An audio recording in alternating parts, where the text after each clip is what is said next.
ഈശോയുടെ അത്ഭുതകരമായ ശക്തിവിശേഷം അനുഭവിച്ചറിഞ്ഞവരാണ് എല്ലാ വിശുദ്ധന്മാരും. വിശ്വാസത്തിൻ്റെ വലിയ എന്താ പറയുക മോഡൽ എന്ന് പറഞ്ഞാൽ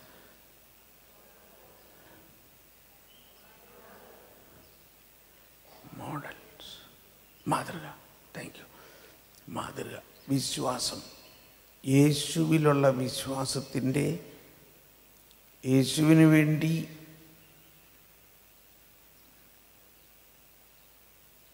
രക്തസാക്ഷിയാകാൻ വളരെ സന്തോഷത്തോടെയാണ് അവരെല്ലാം നീങ്ങിയത്.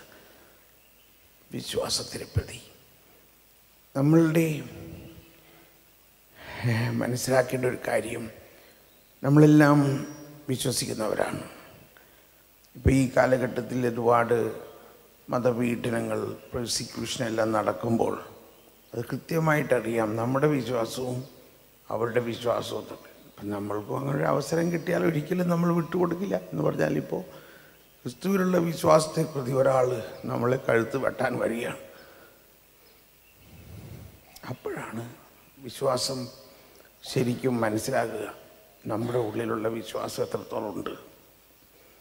നമ്മളത് സന്തോഷത്തോടെ സ്വീകരിക്കുമ്പോഴാണ് ശരിക്കും വിശ്വാസം. അങ്ങനൊന്ന് ചിന്തിച്ച് നോക്കി.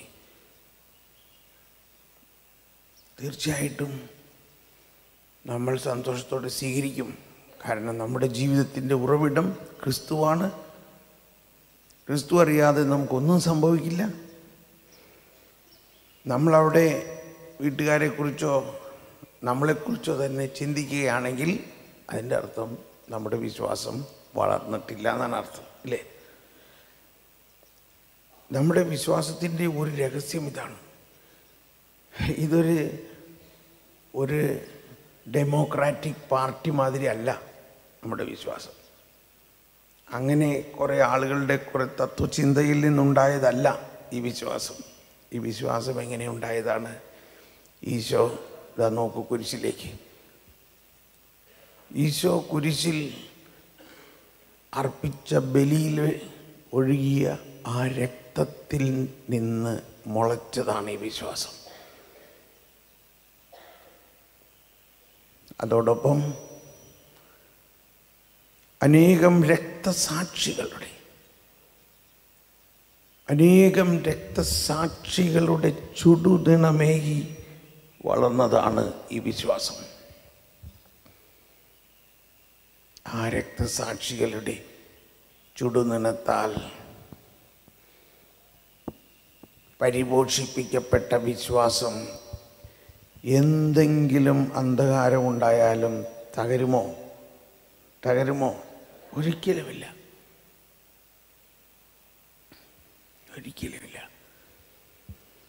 എന്നാൽ കാലഘട്ടങ്ങളനുസരിച്ച് അതിൽ ഉയർച്ച താഴ്ചകളൊക്കെ ഉണ്ടാകാം. ഈ വിശുദ്ധന്മാരെല്ലാം ഇന്നും ജീവിക്കുന്നുവോ? അവരെങ്ങും പോയിട്ടില്ല. അവർ ഈ ഭൂമിയിലെ പ്രവൃത്തി കഴിഞ്ഞു. അവർ വിശ്വാസത്തിന് വേണ്ടി സാക്ഷികളായി അവർ നിത്യതയിലേക്ക് പ്രവേശിച്ചിരിക്കുന്നു.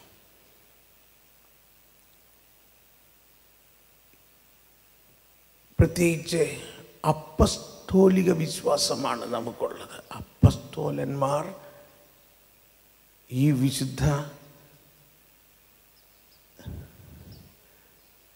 ഈ സുവിശേഷത്തെ പ്രതി, ഈ യേശുവിലുള്ള വിശ്വാസത്തെ പ്രതി അവർ ജീവൻ അർപ്പിച്ചു. നമുക്കറിയാം, പത്രോസിനെ തലകീഴായി കുരിശിൽ തറച്ചു. അന്ത്രയോസിനെ എക്സ് ആകൃതിയിലുള്ളൊരു കുരിശിൽ തറച്ചു. ബർത്തലോമിയോ നഥാനിയേലിനെ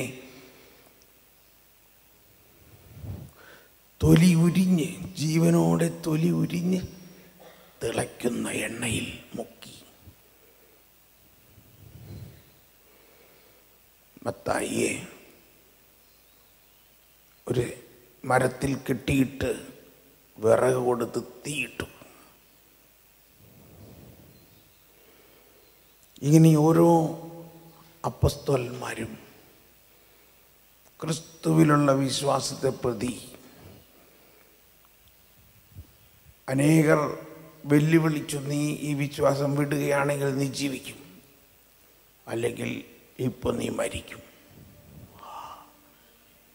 സന്തോഷത്തോടെ, കാരണം അവരെ സംബന്ധിച്ച് ഈ വിശ്വാസം വിടുക ഒരിക്കലും ചിന്തിക്കാൻ പോലും സാധ്യമല്ല. അതുപോലെ തന്നെ നമ്മൾ സുവിശേഷമെല്ലാം വായിക്കുമ്പോൾ, പ്രത്യേകിച്ച് മർക്കോസിൻ്റെ സുവിശേഷം വായിക്കുമ്പോൾ ഓർക്കണം, ഈ സുവിശേഷകർത്താക്കളെല്ലാവരും അവർ എഴുതിയ സുവിശേഷത്തെ പ്രതി ജീവൻ കൊടുത്തു കഴിഞ്ഞപ്പോഴാണ് ആ സുവിശേഷം അത്രയും അഭിഷേകമായത്. മർക്കോസിനെ അലക്സാണ്ട്രിയയിലെ തെരുവുകളിൽ കുതിരവാലിൽ കെട്ടിയിട്ട് അലക്സാണ്ട്രിയ പട്ടണത്തിൽ ഉടനീളം വലിച്ചു കൊണ്ടുപോയി. കുതിര ഓടി. ഈ അലക്സാണ്ട്രിയയിലെ തെരുവുകളിൽ മർക്കോസിൻ്റെ മാംസകഷ്ണങ്ങളും രക്തത്തുള്ളികളും മുഴുവൻ നിറഞ്ഞു. 2 ദിവസം മുഴുവനും അങ്ങനെ എല്ലുകളെല്ലാം കഷ്ണം കഷ്ണമായി പോയി. ഇങ്ങനെയായിരുന്നു മർക്കോസിൻ്റെ രക്തസാക്ഷിത്വം. ആ മർക്കോസിൻ്റെ സുവിശേഷം നമ്മൾ വായിക്കുമ്പോൾ ഓർക്കണം, സുവിശേഷം എഴുതുക മാത്രമല്ല, ആ സുവിശേഷത്തിനായിട്ട് രക്തമൊഴുക്കി വിശ്വാസത്തിൻ്റെ വലിയ അടിസ്ഥാനമിട്ടു. ഇതുപോലെയാണ് നിരവധി വിശുദ്ധരുടെ ജീവിതം.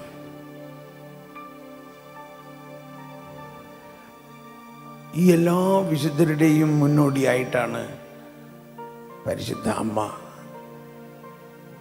കുരിശിൻ്റെ ചുവട്ടിൽ നിൽക്കുന്ന അമ്മ. നമുക്ക് എഴുന്നേറ്റ് നിൽക്കാം. കുരിശിൻ്റെ ചുവട്ടിൽ നിൽക്കുന്ന അമ്മ താൻ ഓമനിച്ച് ലാളിച്ച് വളർത്തിയ തൻ്റെ തിരുസുധനെ ആ അമ്മയുടെ കൺമുമ്പിൽ വെച്ചുകൊണ്ട് തന്നെ ക്രൂരമായി ആണികളടിച്ച് കുരിശിൽ തറയ്ക്കുന്നത് കണ്ടുനിന്ന അമ്മ. അങ്ങനെ കണ്ടുനിന്ന അമ്മ, ആ അമ്മയോടാണ് ഈശോ പറഞ്ഞു, ഇതാ നിന്റെ മകൻ. ആ മകൻ യോഹന്നാനോട് പറഞ്ഞു, ഇതാ നിന്റെ അമ്മ. സഭയുടെ പ്രബോധനം, ഈ മകൻ സഭ തന്നെയാണ്, നമ്മളെല്ലാവരുമാണ്. ഈശോ തൻ്റെ അമ്മയെ സഭയുടെ അമ്മയായി നൽകി. ആ അമ്മയുടെ വിശ്വാസത്തിൻ്റെ വീരോചിതമായ മാറ്റുരച്ചാൽ മനസ്സിലാക്കുന്ന വീരോചിതമായ വിശ്വാസമാണ്. ഭൂമി കുലുങ്ങി, പാറ പിളർന്നു, സൂര്യൻ ഇരുണ്ടു, എങ്കിലും കുലുങ്ങാതെ നിന്ന അമ്മ. ആ അമ്മയാണ് വിശ്വാസത്തിൻ്റെ നമ്മുടെ മാതൃക. ആ അമ്മയാണ് എല്ലാ രക്തസാക്ഷികളുടെയും രാജ്ഞി. ആ ബോധ്യത്തോടെ പാട്ടുകടലാസിൽ കുരിശിൽ നിന്ന സ്വരം കേട്ടു എന്ന ഗാനം എടുത്ത് അതിൻ്റെ ഓരോ വരികളും നമ്മുടെ ജീവിതവുമായിട്ട് ബന്ധപ്പെടുത്തി നമുക്ക് പാടാം.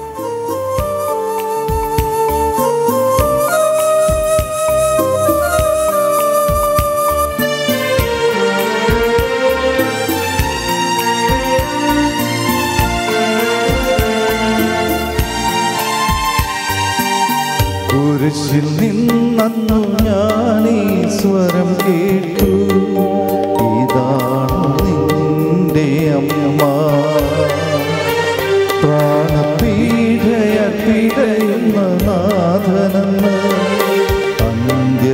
സമ്മാനമായി എനിക്കു നൽകി. കുരിശിൽ നിന്നെന്നും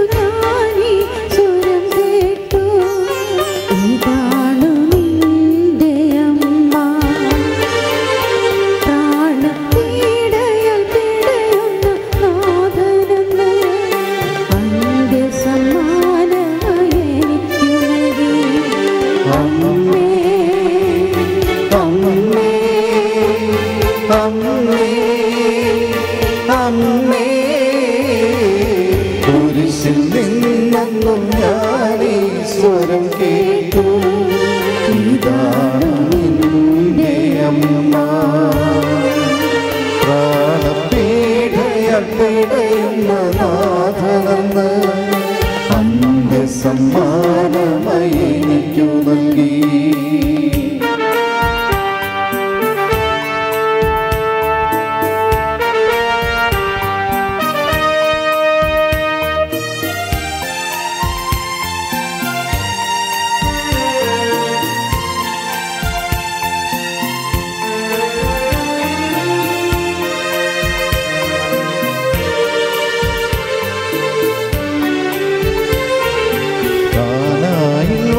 പോലെ ഹൃദയത്തിൽ ഇന്നു കടന്നു വന്നിടണേ.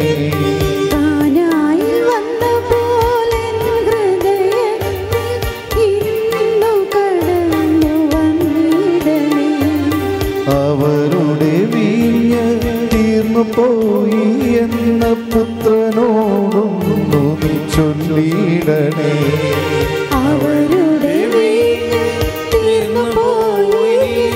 പുത്രനോടും നീ ചൊല്ലിടണേ.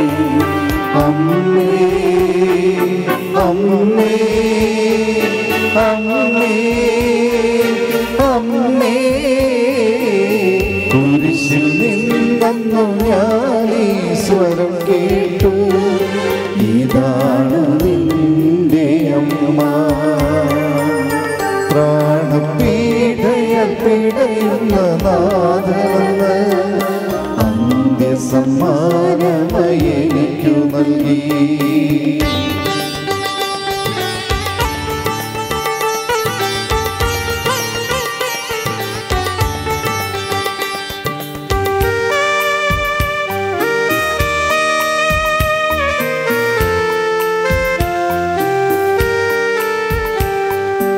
ഒരു കൽഭരണിയാമെന്നിലുള്ള പാപജലം പുതുവിഞ്ഞാക്കണേ. ഒരു കൽഭരണിയാമെന്നിലുള്ള പാപജലം പുതുവിഞ്ഞാക്കണേ. സ്വർഗരാജ്യത്തിൻ രഹസ്യമറിയുവാൻ മധ്യസ്ഥമേകണേ സ്വർഗരാജ്ഞി.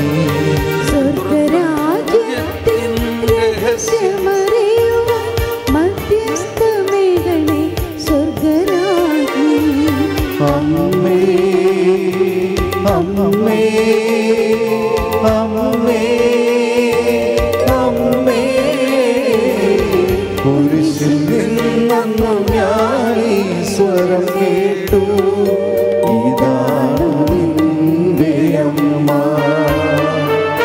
പ്രാണപീഠയാൽ പിടയുന്ന നാഥനെന്ന് അന്ത്യസമ്മാനമായി എനിക്കു നൽകി. അമ്മേ അമ്മേ അമ്മേ അമ്മേ കുരിശിൽ നിന്നു ഞാനീ സ്വരം കേട്ടു, ഇതാണ് നിന്റെ അമ്മ. പ്രാണപീഠയാൽ പിടയുന്ന നാഥനെന്ന് അന്ത്യസമ്മാനമായി എനിക്കു നൽകി.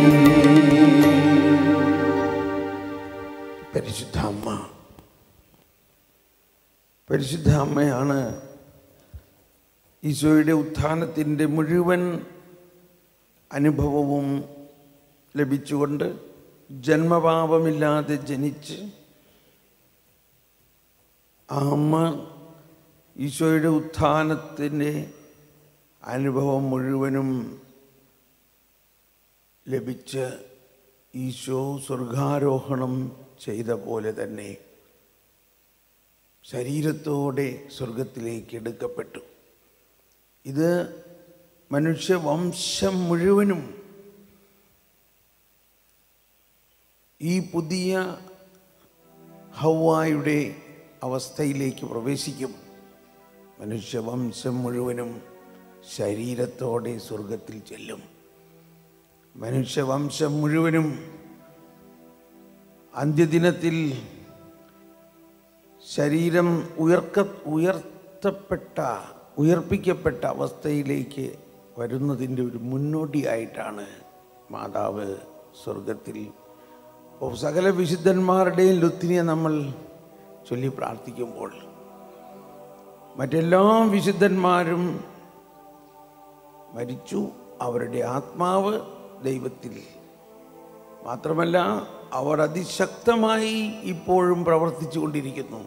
അവരുടെ ജീവിതം ഏറ്റവും ശക്തമാവുന്നത് മരണശേഷമാണ്. പരിശുദ്ധ അമ്മ മാത്രമാണ് ശരീരത്തോടെ സ്വർഗത്തിലുള്ള യേശുവിന് ശേഷം ശരീരത്തോടെ സ്വർഗത്തിലേക്ക് എടുക്കപ്പെട്ട. മറ്റെല്ലാ വിശുദ്ധരും അമ്മയോടൊപ്പം അവിടെ ഉണ്ട്. അവരെല്ലാവരും നമുക്ക് വേണ്ടി പ്രാർത്ഥിച്ചു കൊണ്ടിരിക്കുന്നു. ഇപ്പോൾ നമ്മൾ ആരുടെയൊക്കെ പ്രാർത്ഥനകളെക്കുറിച്ച് മനസ്സിലാക്കി. പരിശുദ്ധാത്മാവ് നമുക്ക് വേണ്ടി പ്രാർത്ഥിക്കുന്നു, ഈശോ നമുക്ക് വേണ്ടി പ്രാർത്ഥിക്കുന്നു. ഇനി പാരാ, ഈ സകല വിശുദ്ധന്മാരും നമുക്ക് വേണ്ടി പ്രാർത്ഥിക്കുന്നു. ഇത് നിങ്ങൾ വിശ്വസിക്കുന്നുവോ? ആ ബോധ്യത്തോടെയും ആ വിശുദ്ധരുടെ പേരെടുത്ത് നമ്മൾ പ്രാർത്ഥിക്കുമ്പോൾ അവരുടെ ജീവിതത്തിൽ അവർ വിശ്വാസത്തിൻ്റെ മാതൃകയായ ആ രഹസ്യങ്ങൾ പെട്ടെന്ന് നമ്മളിൽ മിന്നി തെളിഞ്ഞ് നമ്മുടെ ജീവിതത്തെ പ്രകാശിപ്പിക്കുമാറാകട്ടെ. ആ ബോധ്യത്തോടെ നമുക്ക് ഈ വിശുദ്ധന്മാരുടെ ലുത്തിനിയെ പാടാം. ഇത് കടലാസിലൊന്നുമില്ലെന്ന് തോന്നണല്ലേ? പാട്ടുകടലാസിലില്ലല്ലോ? ഇല്ല, പാട്ടുകടലാസിലില്ല. നമ്മളൊക്കെ ചേർന്ന് പാടിയാൽ മതി.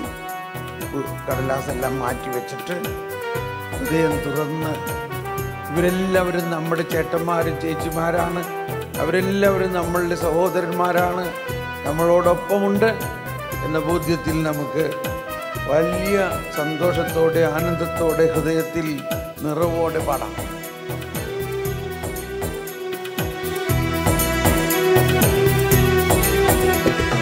കർത്താവേ കനിയണമേ,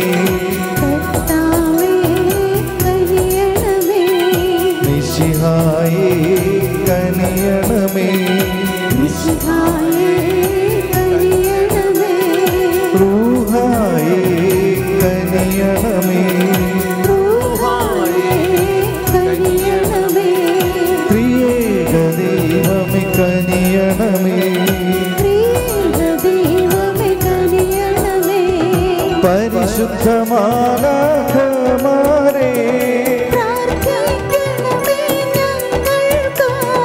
പരിശുദ്ധയായ കന്യാമറിയേ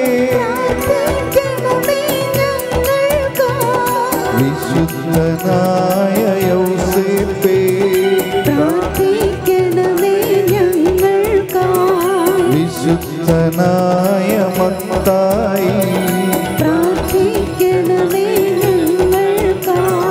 വിശുദ്ധനായ മർക്കോസേ വിശുദ്ധനായ ലൂക്കോസേ വിശുദ്ധനായ യോഹന്നാൻ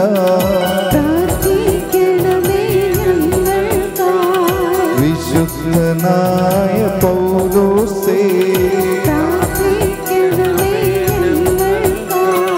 വിശുദ്ധനായ പത്രോസേ വിശുദ്ധനായ തോമായേ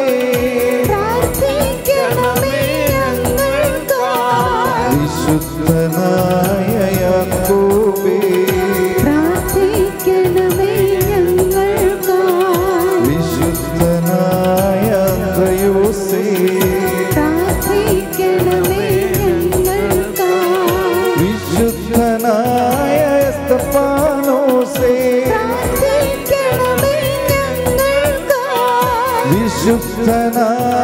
മത്യാസേ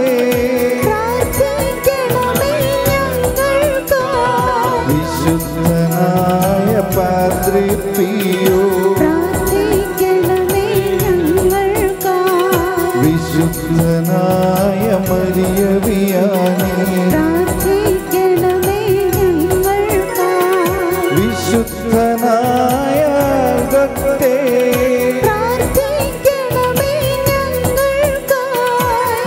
വിശുദ്ധനായ ജെറോമേ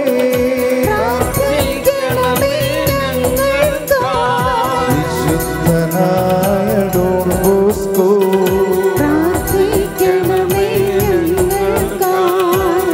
വിശുദ്ധനായ ഡൊമിനിക് സാവിയോ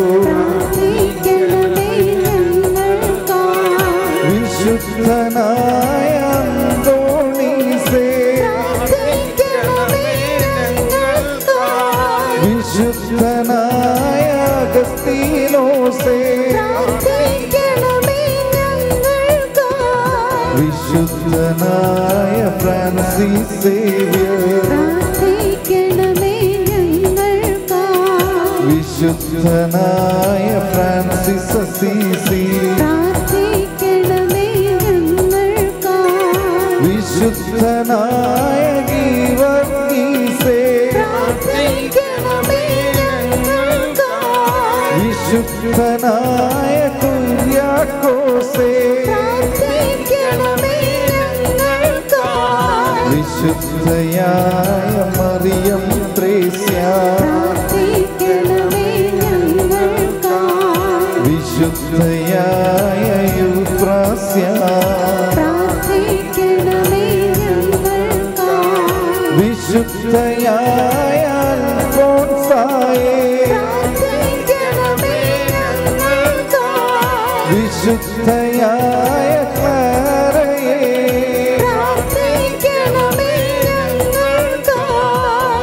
വിശുദ്ധയായ അന്നായേ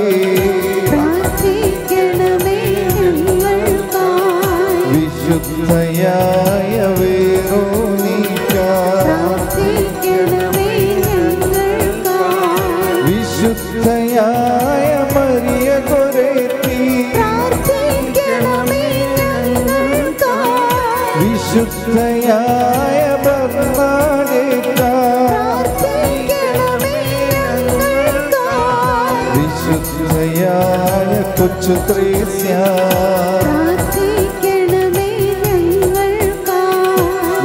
വിശുദ്ധയായ മത്രേസ്യ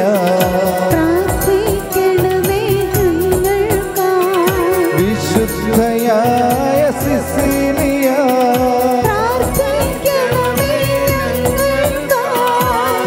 വിശുദ്ധയായ അഗ്നസ്തേ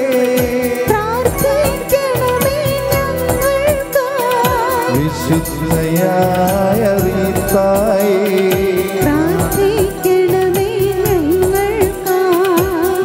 വിശുദ്ധയായ ജർമ്മീനായേ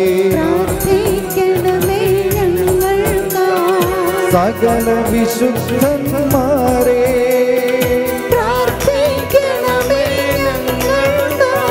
സകല വിശുദ്ധന്മാരേ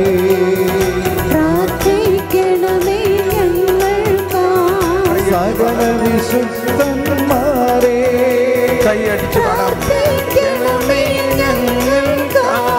സകല വിശുദ്ധന്മാരേ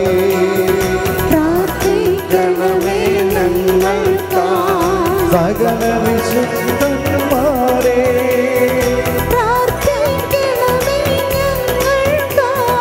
hallelujah hallelujah hallelujah hallelujah hallelujah hallelujah hallelujah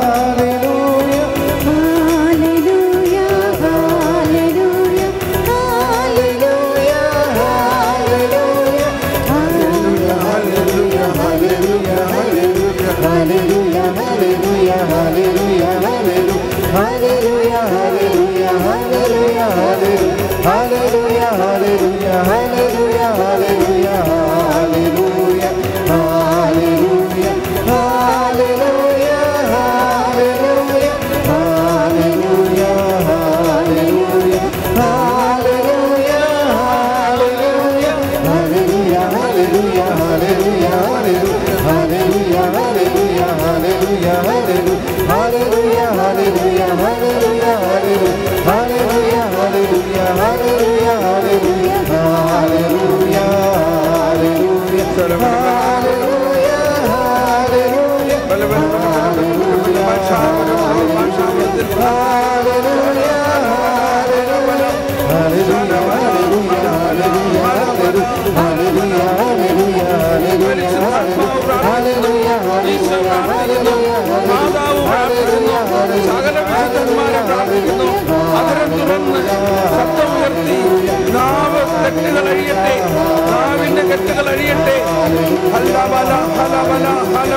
പരിശുദ്ധാത്മാവേ അങ്ങ് പ്രാർത്ഥിക്കണമേ. ഈശോയെ അങ്ങ് പ്രാർത്ഥിക്കണം. മാതാവ് പ്രാർത്ഥിക്കുന്നു. സകല വിശുദ്ധന്മാർ പ്രാർത്ഥിക്കുന്നു.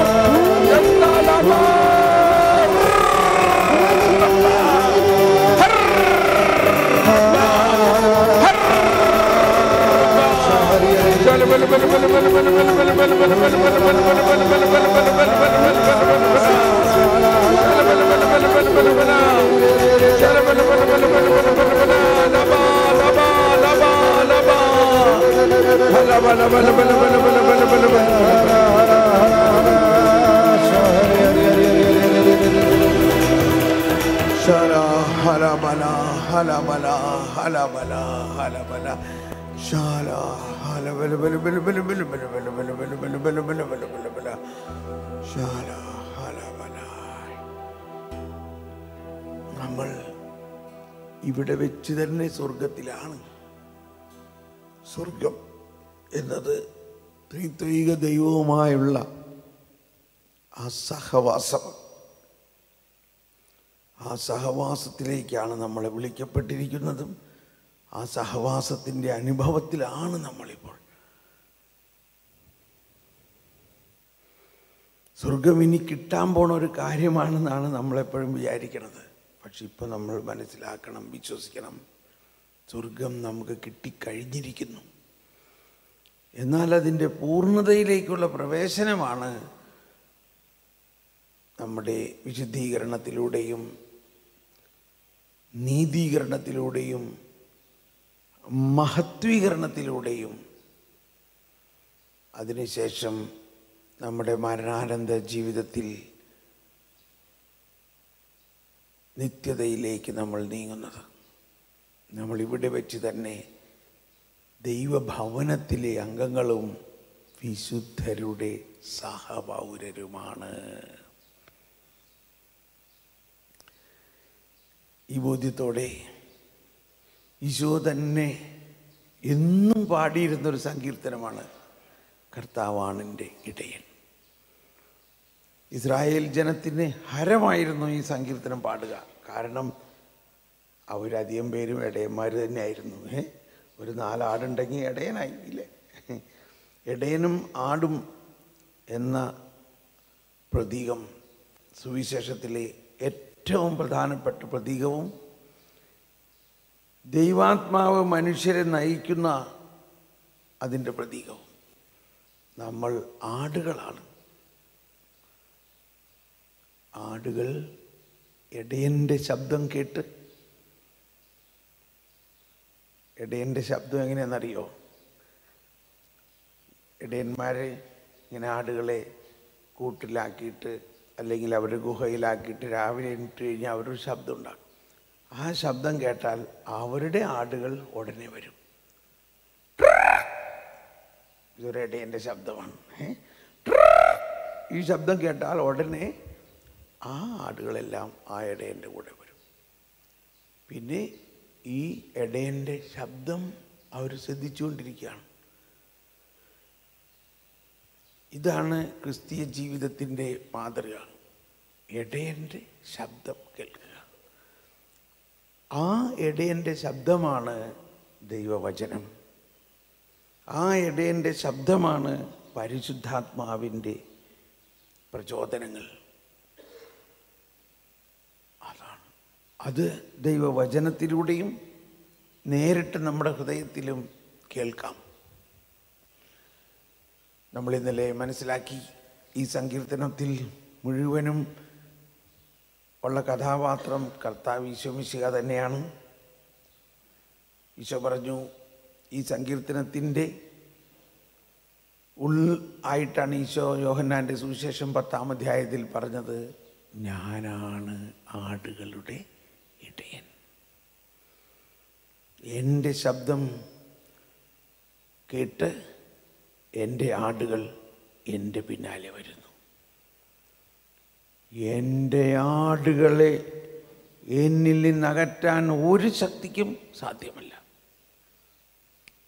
ഒന്ന് വായിക്കാമോ? അത് 10:27-28 യോഹന്നാൻ 10:27-28 പറയുന്നത്, എൻ്റെ ആടുകളെ ആരും എൻ്റെ കയ്യിൽ നിന്ന് പിടിച്ചെടുക്കില്ല, ഞാൻ അവയ്ക്ക് ജീവൻ നൽകും. എൻ്റെ ആടുകൾ എൻ്റെ സ്വരം ശ്രവിക്കുന്നു, എനിക്ക് അവയെ അറിയാം, അവ എന്നെ അനുഗമിക്കുന്നു, ഞാൻ അവയ്ക്ക് നിത്യജീവൻ നൽകുന്നു, അവ ഒരിക്കലും നശിച്ചു പോവുകയില്ല, അവയെ എൻ്റെ അടുക്കൽ നിന്ന് ആരും പിടിച്ചെടുക്കുകയുമില്ല. ഒന്ന് ഒരു കരം ഉയർത്തി, ഒന്ന് ശബ്ദമുയർത്തി, ഒന്ന് പ്രഘോഷിച്ചുകൊണ്ട് ഈ വചനം നമ്മളിൽ നിറവേറിക്കഴിഞ്ഞിരിക്കുന്നു, നിത്യജീവൻ നമുക്ക് ലഭിച്ചു കഴിഞ്ഞിരിക്കുന്നു എന്നുള്ള ബോധ്യത്തിൽ ഒന്ന് ഉച്ചത്തിലേറ്റ് പറഞ്ഞേ, എൻ്റെ ആടുകൾ എൻ്റെ സ്വരം ശ്രവിക്കുന്നു, എനിക്ക് അവയെ അറിയാം, അവ എന്നെ അനുഗമിക്കുന്നു, ഞാൻ അവയ്ക്ക് നിത്യജീവൻ നൽകുന്നു, അവ ഒരിക്കലും നശിച്ചു പോവുകയില്ല, അവയെ എൻ്റെ അടുക്കൽ നിന്ന് ആരും പിടിച്ചെടുക്കുകയുമില്ല. അവയെ എനിക്ക് നൽകിയ എൻ്റെ പിതാവ് എല്ലാവരെയും കാൾ വലിയവനാണ്. പിതാവിന്റെ കയ്യിൽ നിന്നും അവയെ പിടിച്ചെടുക്കാൻ ആർക്കും സാധിക്കുകയില്ല. ഞാനും പിതാവും ഒന്നാണ്. ഇത് കേൾക്കുമ്പോൾ പെട്ടെന്ന് തോന്നുന്നത്, ഇത് അവിടെ എങ്ങാണ്ടുള്ള ആടുകളെ കുറിച്ചല്ലേ പറഞ്ഞേക്കുന്നത്, അതോ നമ്മളെക്കുറിച്ചോ?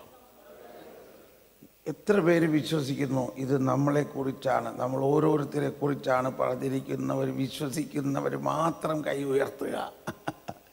കണ്ടോ, അവിടെ പറഞ്ഞിരിക്കുകയാണ് എൻ്റെ ആടുകൾ. ഒന്ന് പറഞ്ഞ് കൈ ഉയർത്തി തന്നെ പിടിക്കൂ.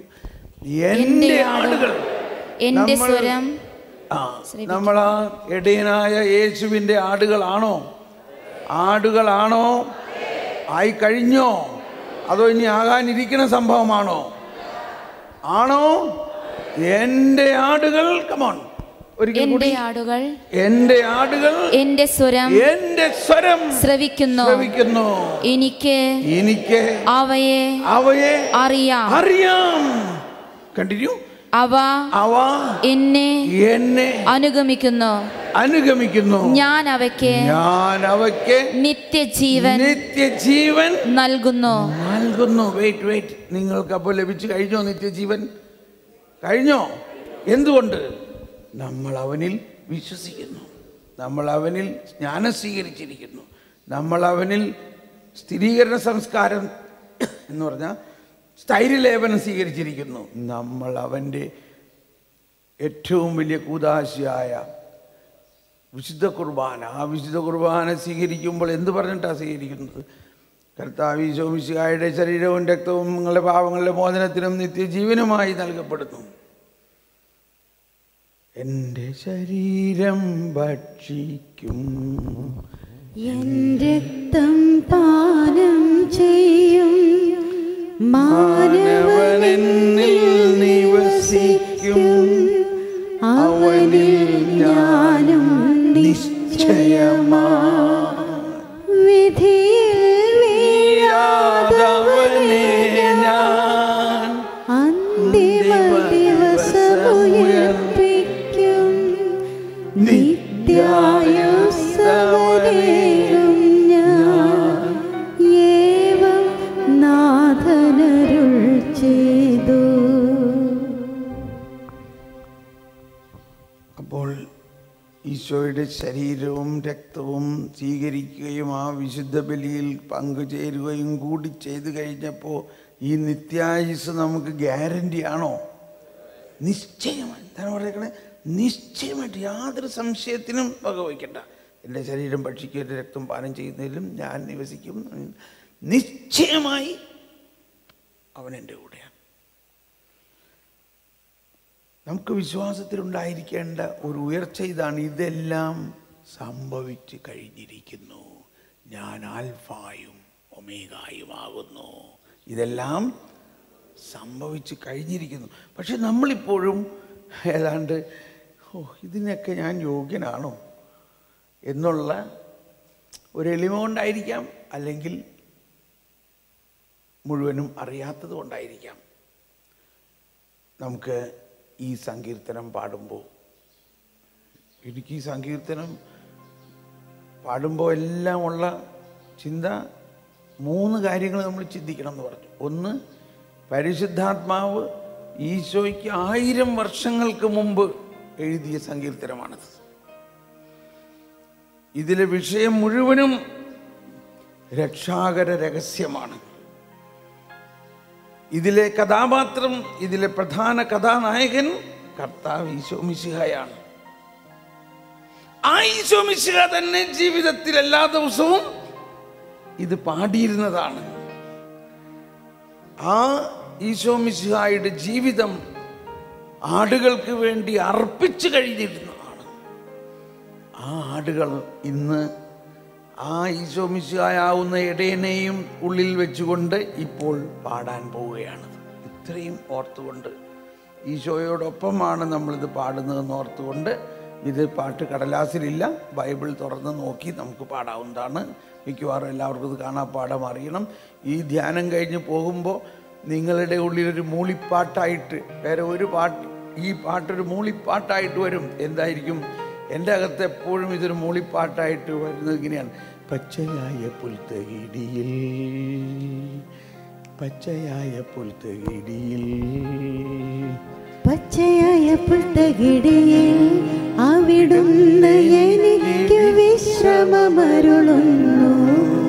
പ്രശാന്തമായ ജലാശയത്തിലേക്ക് അവിടുന്ന് എന്നെ നയിക്കുന്നു. ഇതേ ഈ സങ്കീർത്തനമൊക്കെ പാടുമ്പോൾ ഇസ്രായേലുകാരെ എങ്ങനെയാ പാടിയിരുന്നെന്നറിയാലോ. അതുകൊണ്ടാണ് നിന്ന് തന്നെ പാടാം, നിന്നിച്ചിരി ആടി പാടാം. ഇരുന്ന് പാടാണെങ്കിൽ ഇത്തരം മധുരമായ സങ്കീർത്തനം കേൾക്കുമ്പോൾ രാവിലെ തന്നെ ചിലപ്പോൾ ഉറക്കം വരാനും സാധ്യതയുണ്ട്. അതുകൊണ്ടാണ് നിർത്തിക്കൊണ്ടിരിക്കുന്നത് കേട്ടോ. നിന്ന് ഇച്ചിരി ആടി പാടി പാടണം. Yes, start.